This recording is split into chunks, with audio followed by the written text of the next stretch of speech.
Early morning in Boston's financial district. Rachel Anderson's footsteps were as light as ever as she entered the Prudential Tower. Dressed in a navy Brooks Brothers suit, she was the very picture of a typical Boston career woman. Several meetings were already waiting for her in the investment advisory office on the upper floors. "Good morning, Ms. Anderson. You have a meeting with J.P. Morgan clients at 9 a.m. today." After exchanging greetings with the receptionist, Rachel headed to her office. As one of the youngest senior investment advisors at a major financial institution, her reputation was built entirely independent of her father's influence. She enjoyed deep trust from her clients and consistently maintained top-tier performance records.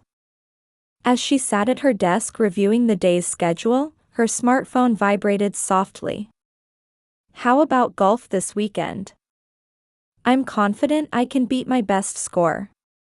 Let's try the new course at the country club." "Dad." Rachel couldn't help but smile. William Anderson, despite being the CEO of a real estate development company, always made time to enjoy weekend golf with his daughter. His gentle personality and foresight were highly regarded in Boston's business community. Meanwhile, on Newbury Street, mother and daughter Patricia and Jessica Anderson were scrutinizing the latest Chanel bags. Their appearance, perfect makeup and flashy accessories, drew the attention of passers-by.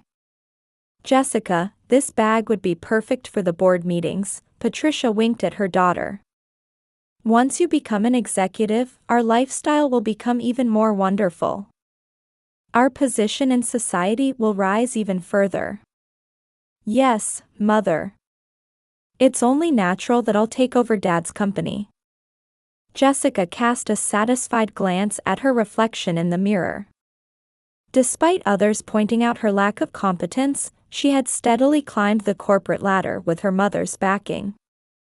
Just yesterday, she had purchased a new Range Rover against her father's wishes.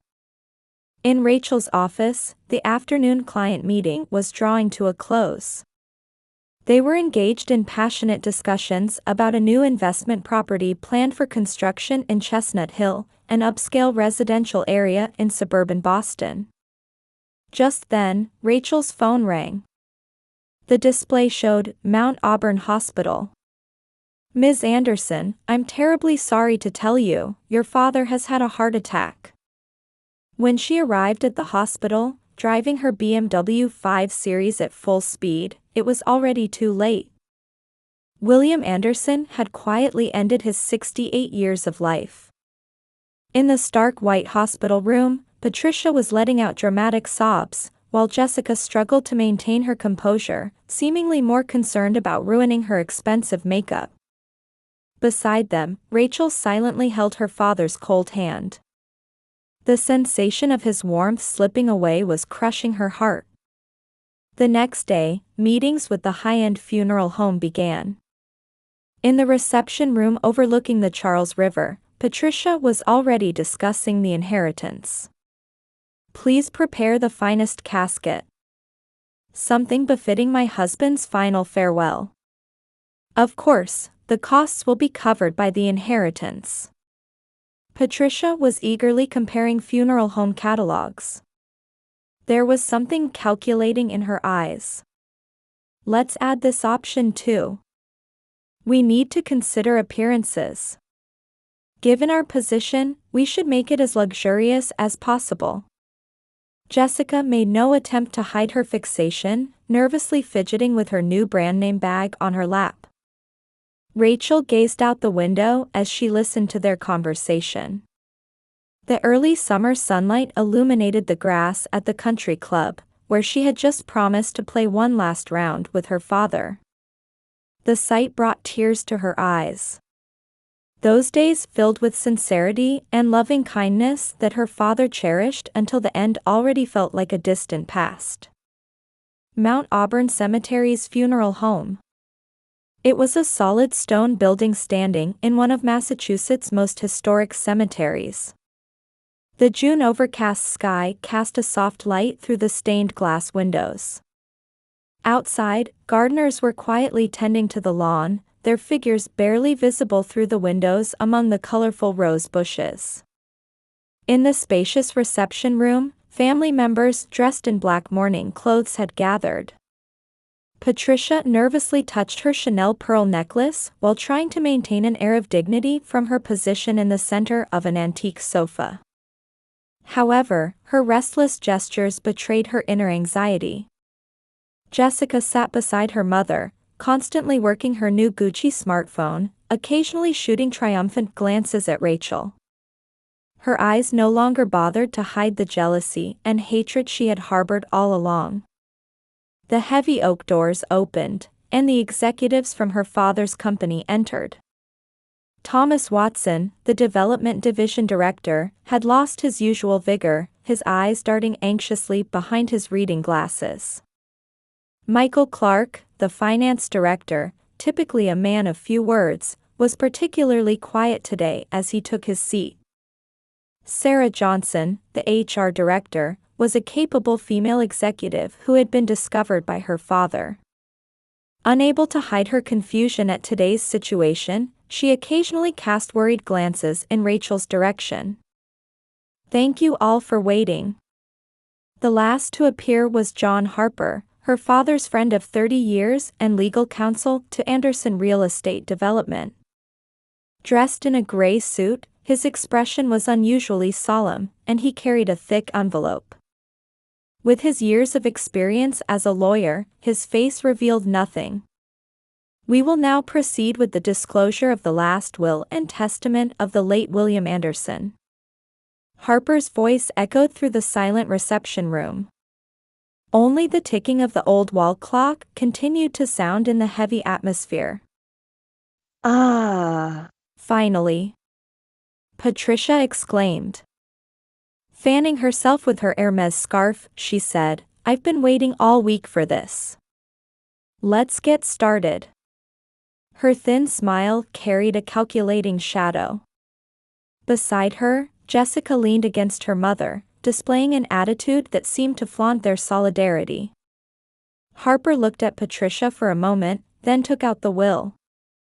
Rachel noticed that Mary Thompson, her father's secretary, was quietly taking notes in the corner of the room. Mary's sharp observational skills, honed over decades as a founding employee, were one of the things her father trusted most. Today too, she was carrying out her duties without showing any emotion. "I will now read the contents of the will." Harper's voice once again dominated the room. There seemed to be a slight tremor in his tone. "I, William Anderson, hereby declare my final wishes as follows." As he read on, the atmosphere in the room began to change. All of Anderson Real Estate Development's shares, the mansion in Chestnut Hill, the Cape Cod vacation home, the Italian Renaissance art collection, and all domestic and international bank accounts, everything was to be inherited by Patricia and Jessica. Rachel's name didn't appear anywhere. Complete disinheritance, for the eldest daughter of the Anderson family, this was an extremely unusual situation. "Oh my." Patricia dramatically caught her breath, her pearl necklace trembling at her chest. "Rachel, you won't get even a penny." Her voice was mixed with undisguised joy. There was relief that years of planning had finally come to fruition. "Did you really think Dad would leave you anything?" Jessica stood up, making her Christian Louboutin high heels click against the floor. "It's all ours. A traitor like you who refused to take over Dad's company doesn't deserve any inheritance." The executives wore uncomfortable expressions. Sarah Johnson involuntarily lowered her eyes. Thomas Watson made a sound like clearing his throat, and Michael Clark silently fidgeted with his ring. However, Rachel's expression was surprisingly calm. As if she had anticipated this development. "That concludes the reading of the will." Harper spoke up. Now, regarding the related documents. Wait a moment. Patricia interrupted, wiping sweat with her white-gloved hand. Let's take care of anything that needs signatures right away. I don't want to waste any more time. Rachel quietly stood up. Her Brooks Brothers navy suit fit her perfectly as always. Her face, free of makeup, carried her father's intellectual air, and there was even a slight smile on her lips. I don't think we need to rush. Her voice was surprisingly composed. It somehow reminded one of her father's gentle way of speaking. What did you say? Patricia's voice grew sharp. Her gloves were trembling. Everything has been decided. There's no room for you two. At that moment, the reception room doors opened again with a heavy sound. A man carrying a substantial leather briefcase slowly entered the room. Dressed in a quality Brooks Brothers suit, he was every inch the image of a top Boston lawyer. Behind his mild expression lay sharp eyes. In an instant, the color drained from Patricia's face. Jessica dropped her smartphone, its flashy case making a dull sound as it hit the marble floor. This is my lawyer, Michael Sterling. Rachel's voice quietly echoed through the room. Her tone carried her father's inherited strength of conviction. The atmosphere in the reception room changed completely. Patricia's hands began to tremble minutely. Beads of cold sweat appeared on Jessica's forehead. Mary Thompson began taking notes even more earnestly. A faint smile could be glimpsed in her diligent work. The executives' gazes moved between Rachel, Sterling, and Harper. Michael Sterling slowly placed his briefcase on the center table of the reception room. His movements carried a definite presence gained from years of courtroom experience. The metal fittings of the substantial leather briefcase reflected a slight gleam. Excuse me. Sterling's voice was surprisingly gentle. However, his eyes held a sharp light. I have brought important evidence today. Patricia couldn't hide her agitation at the unexpected visitor. Her gloved fingers nervously played with her pearl necklace. Evidence? Evidence of what? There was a slight tremor in her voice. John Harper stepped forward. I also have an important report. Saying this, he took out new documents. The late William Anderson had anticipated today's events. A shock ran through the venue. What do you mean? Jessica spoke up. Her voice had lost its usual haughty tone. Sterling opened his briefcase and took out a photograph. It showed Patricia and Jessica having a secret meeting with someone at the upscale restaurant Atlantic Fish. This photograph was taken at 8:27 p.m. on May 15th. Sterling's voice quietly echoed through the room. It shows when you two met with James Morrison, a former Back Bay district lawyer who specializes in document forgery. Patricia's face grew even paler. No. Jessica's voice trembled slightly. Mary Thompson stood up and submitted new evidence. I would like to submit this audio recording. The recording played. Mrs. Patricia, Ms. Jessica. I will handle the will forgery perfectly. The fee will be. Patricia nearly fell from her chair. Jessica covered her face with both hands. There's more. Harper took out new documents. Mr. William had been monitoring your actions for some time. They contained detailed records of Patricia and Jessica's misappropriation of company funds, under-the-table deals, and numerous false reports. Her father had known everything but had hoped until his last moment that the two would change their ways. But why? Rachel's voice was tinged with deep sadness. Why would you do such things? It's your fault. Jessica suddenly shouted. You were always father's favorite. I. Her voice suddenly changed to sobbing.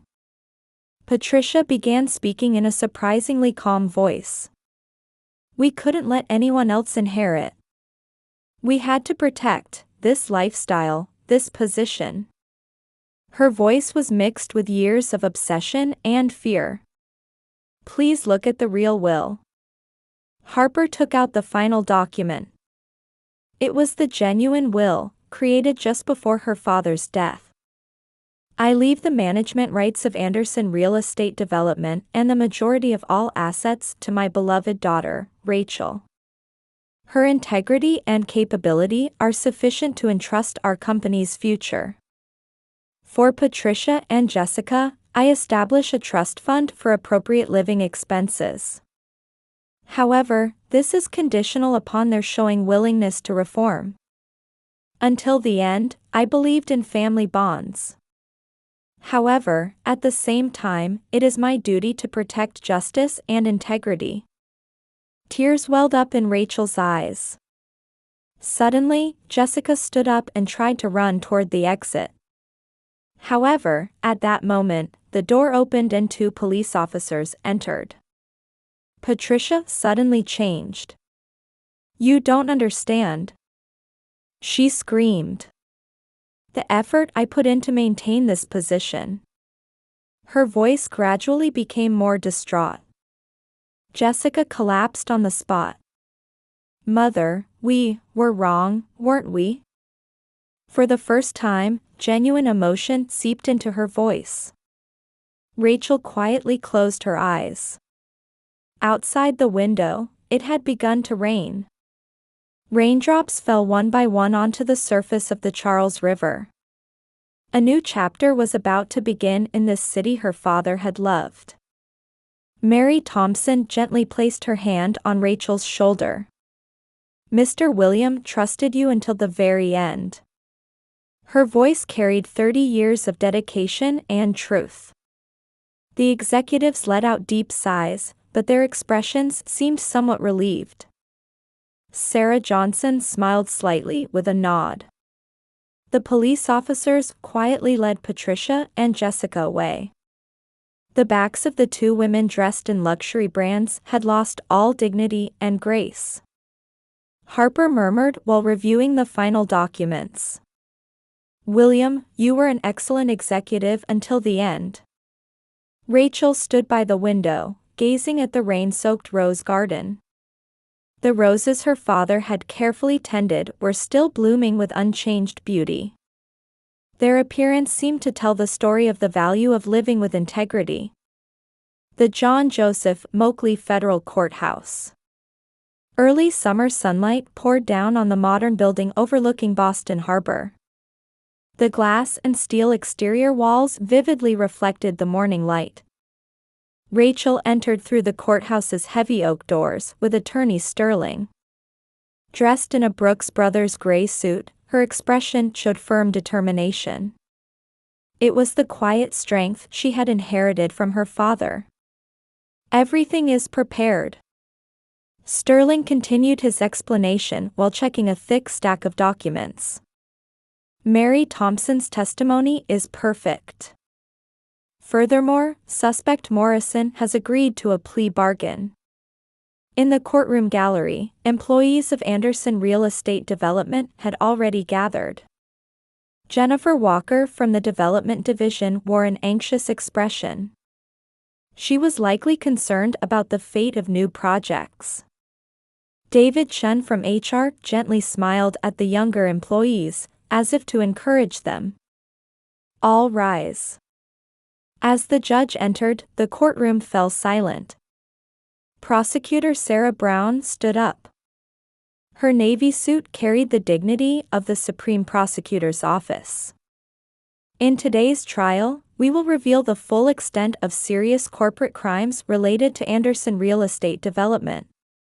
At that moment, Patricia shuddered in the defendant's seat. Her former arrogant attitude had disappeared, and her face, now without the pearl necklace, showed deep fatigue. Jessica remained looking down, unable to stop her hands from trembling. The prosecution calls its first witness, Mary Thompson. Mary walked to the witness stand with sure steps that spoke of her 30 years of experience. "I could not betray President William Anderson's trust." Her voice, though quiet, resonated throughout the courtroom. "I personally confirmed that Mrs. Patricia and Ms. Jessica had prepared a forged will." A murmur ran through the courtroom. "Specifically, how did you become aware of this fact?" Mary answered the prosecutor's question in detail. "On May 15, I witnessed their secret meeting at Atlantic Fish from the company car. After that, I noticed suspicious movements in the office." Her testimony was chronologically accurate, true to her meticulous nature. The court sketch artist carefully captured the scene. Suspect Morrison was called as the next witness. "Mrs. Patricia Anderson promised me a fee of $500,000. His confession caused another stir in the gallery. "I was asked to forge the will and create related documents."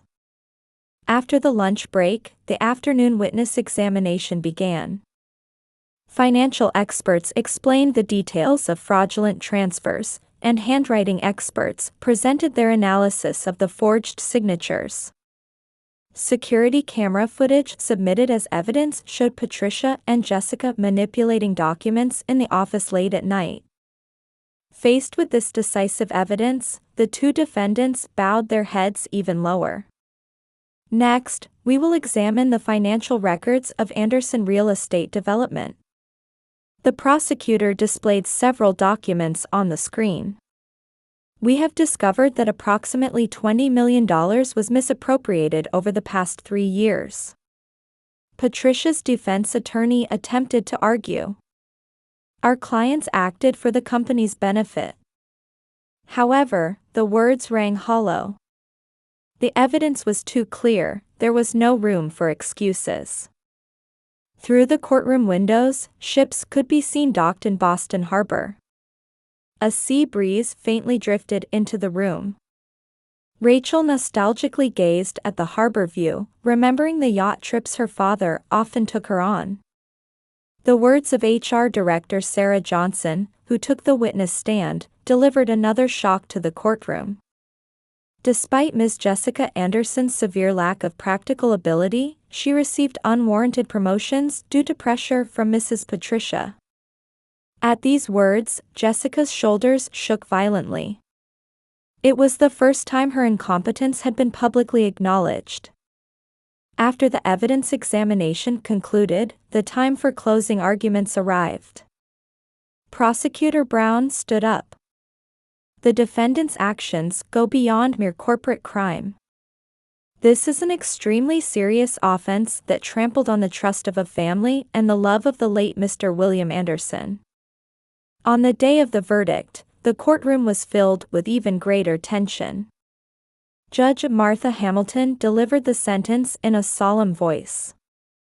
"I hereby sentence defendant Patricia Anderson to 10 years in prison. Defendant Jessica Anderson is sentenced to 7 years in prison. Furthermore, I order both defendants to make full restitution of all misappropriated funds." At the moment the verdict was announced, Patricia began to cry as if collapsing. Jessica looked at Rachel for a moment, then bowed her head deeply. For the first time, genuine regret could be seen in her manner. After the trial, Rachel descended the courthouse steps. While reporters swarmed around her, she maintained her father's gentle smile and quietly responded, "I will refrain from making any further comments." That evening, an all-employee meeting was held at the Anderson Real Estate Development office. "Our company will make a fresh start as a corporation that values integrity and capability above all else, continuing the will of our founder, William Anderson." The employees nodded vigorously at Rachel's words. Some even had tears in their eyes. Outside the window, the sun was setting over Boston. It was as if announcing the end of an old era and the beginning of a new one. On the Longfellow Bridge over the Charles River, Rachel stopped walking. The surface of the river glowed peacefully in the twilight. "Father, I will carry on with determination." Those words were carried far away on the evening breeze. 1 year later, in early summer, morning sunlight poured down on the high-rise building in Back Bay where Anderson Real Estate Development was located. In the president's office on the top floor, Rachel was reviewing plans for a new project. An eco-friendly luxury housing development planned for Chestnut Hill. It was a project her father had been nurturing during his lifetime. On her desk, a photo of her and her father from their last golf game at the country club was discreetly displayed. "President, the development committee members have all arrived," Mary Thompson announced with her usual composure. The veteran secretary from the company's founding days continued to support Rachel with unwavering loyalty. In the conference room were Thomas Watson from the Development Division, Michael Clark from Finance, and Sarah Johnson from HR. Their formerly anxious expressions were gone, replaced by anticipation for the new era. "Good morning, everyone." Rachel smiled warmly, just like her father used to. "Today, I'd like to discuss a new project with you." The screen displayed renderings of a housing development that incorporated the latest environmentally conscious technology. Efficiently placed solar panels, sophisticated design that blended with the local landscape, and well-appointed community spaces. "Mr. Williams' dream is finally becoming reality," Mary whispered with deep emotion. As the project explanation continued, Rachel's cell phone vibrated briefly. It was a call from the Boston Women's Correctional Facility. After lunch, Rachel headed to the prison. In the visiting room, Jessica was waiting in prison attire. Her former haughty attitude had disappeared, and her bare face showed signs of deep introspection. "Sister." Jessica's voice trembled slightly. "In the rehabilitation program's essay contest, I won first prize." Rachel silently read through the manuscript paper her sister handed her. "For years, I envied and hated my sister.